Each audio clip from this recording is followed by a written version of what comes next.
Drawing doesn't have to feel hard. Most of the time it feels hard because we are worrying too much. We're trying so hard and we tighten up. So if we start in a good place of shapes, it gives us the freedom to create what we want to create. I'm making a duck. This would be the head, and I did a gentle circle here and an oval a little on a diagonal. And its beak is going to come out. This is where you'll think of a triangle shape, and it is going to come down and back like that. It's pointing downward. And the eye will be here. This is a mother duck. And it has one leg back with a foot. This is where I'm just using lines. If you think about stick figures, you'll think about the place that you're going to put your foot. And this foot actually is up in the air, and you know how they have paddly feet? It's kind of a triangle shape itself right there. And I think I'm going to push the triangle back a little bit so it's looking as if she's walking forward. And this is a mother duck. Now she has a little bit of a tail on the end, and I can make a skinny oval there, or I could go into the triangle shape also. And right there you're already seeing the duck shape.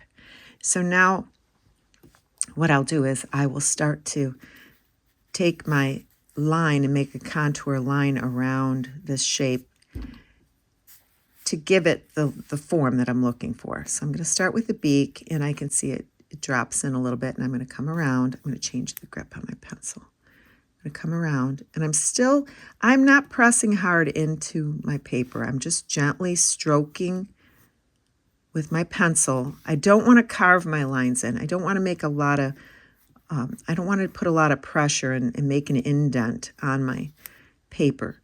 If I do that and I want to correct a line or draw over a line, it's pretty impossible to get it to come out again.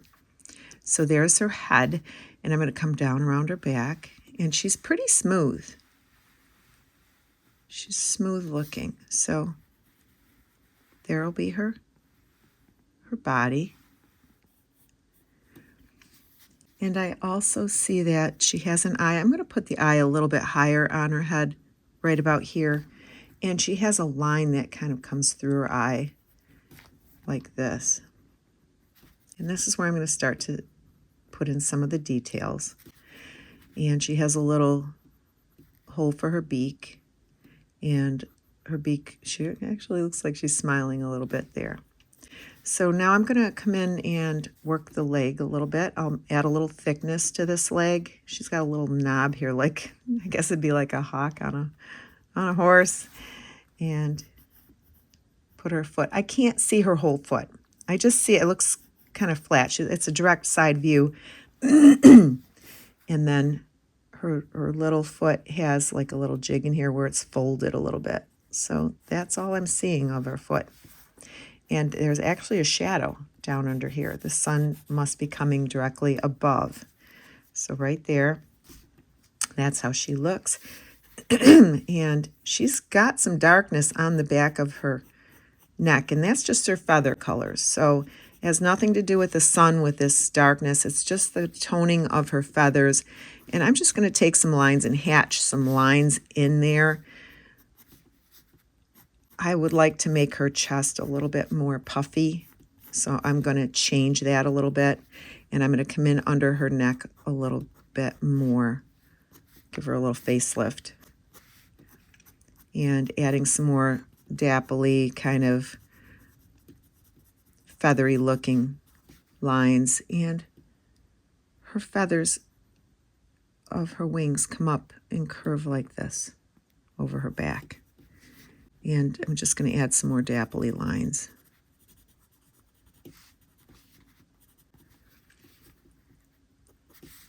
And put in a little bit under her body, a little darkness there. I could go and spend a lot of time on these feathers. I'm just giving it an illusion by making some little scribbles and dots, and they're kind of in rows.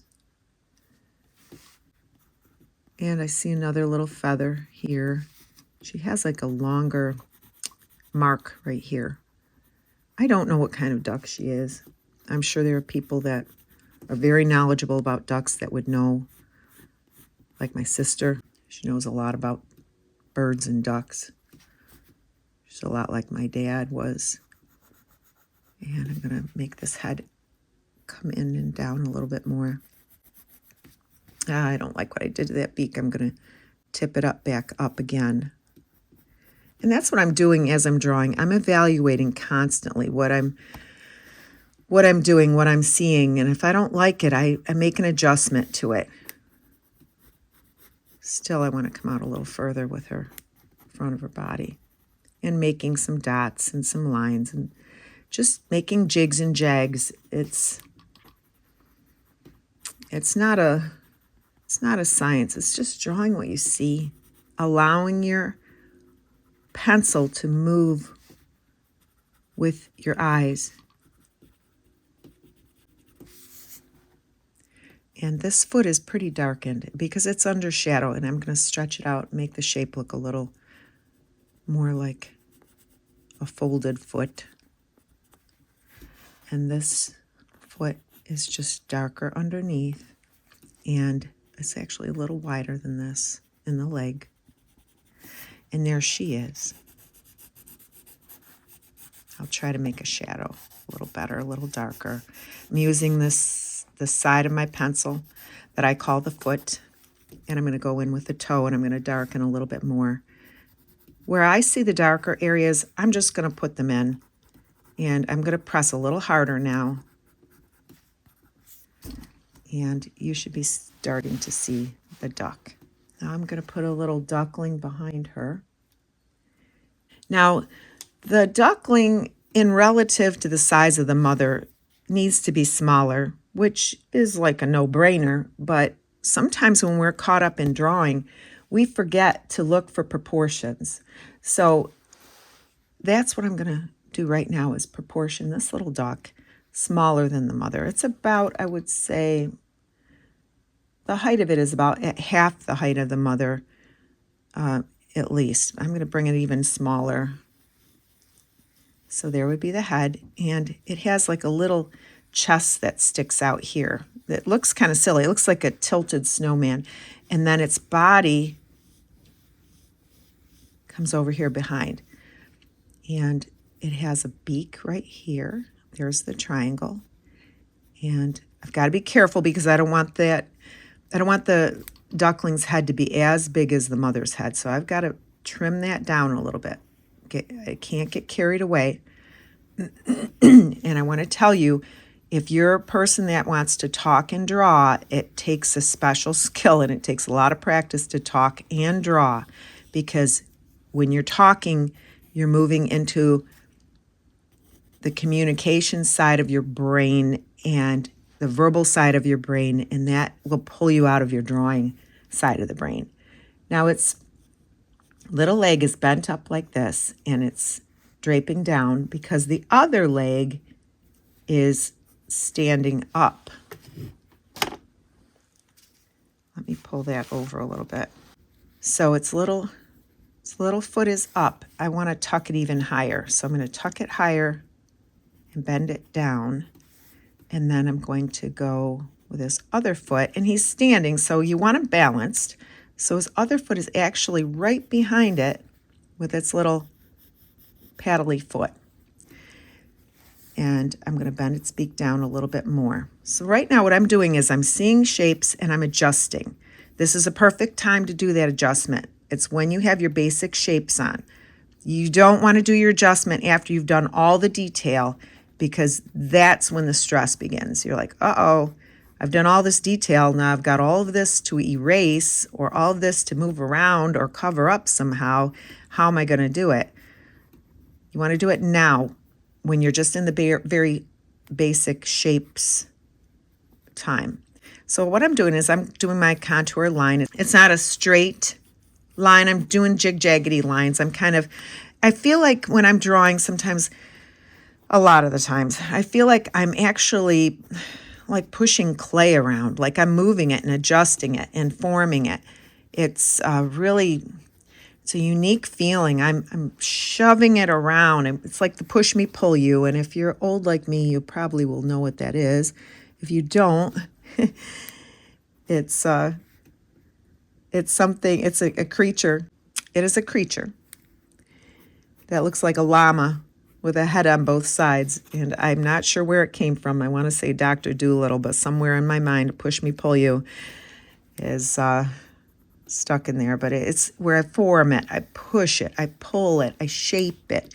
And I'm doing it with my pencil. I feel with my pencil. I'm trying to explain that to you. All right, so I've made its kind of basic shape. Looks a little silly now, but let me work it. I'm going to go around and make its eye a little bit bigger, give it the same kind of beak as its mama, and I'm going to shade it behind. I'm going to make the neck a little thicker, I think. And the shading is, what I'm seeing is it's not where the sun is coming from. It's actually the patterning of the feathers on this little bird. So let me try to make him look a little cuter. Maybe I'll make the head back to a little bit bigger. He looks quite large to me. What I was warning about. He is smaller. And I'll make a little shadow underneath. And that'll give you the idea of what a baby duck would look like. I'd like to make the beak a little bit bigger. I don't know if this particular breed has a smaller beak or thinner beak, but I'd like it to look a little bit more babyish. So I'm also going to bring its back up a little bit. Now, if you were to draw them in water, I'm going to take this and just change this all together.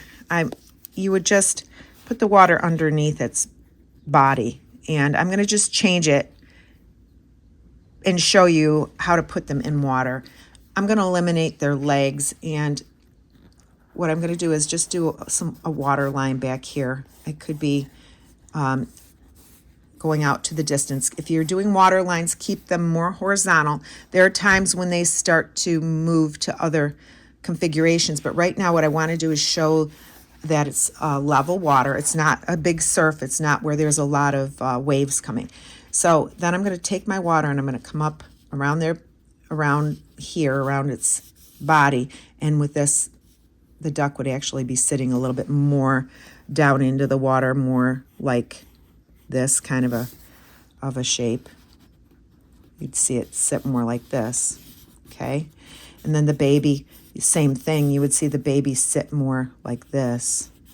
And this will be giving you an idea of what they would look like in the water. And you could do the rings of the water, and you could show the reflection of the duck. And I think actually the duck's head would come back a little bit, so it would appear to be sitting more, give it a feeling of sitting.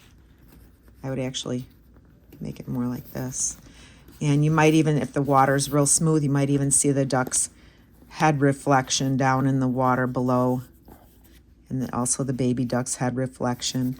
But just giving you an idea of how you could set it down in the water also without redrawing everything for you. Once you learn how to find your shapes and create your animals, you'll be able to draw anything. So I'm going to add just a little bit of water around it. But this will give you a little bit of an idea of how to draw a duck and how to break down just another animal to add to your toolbox. I hope you enjoyed this drawing today of the ducks. I'll put some other links down in the description. I hope you have a great day, and I hope you keep on drawing.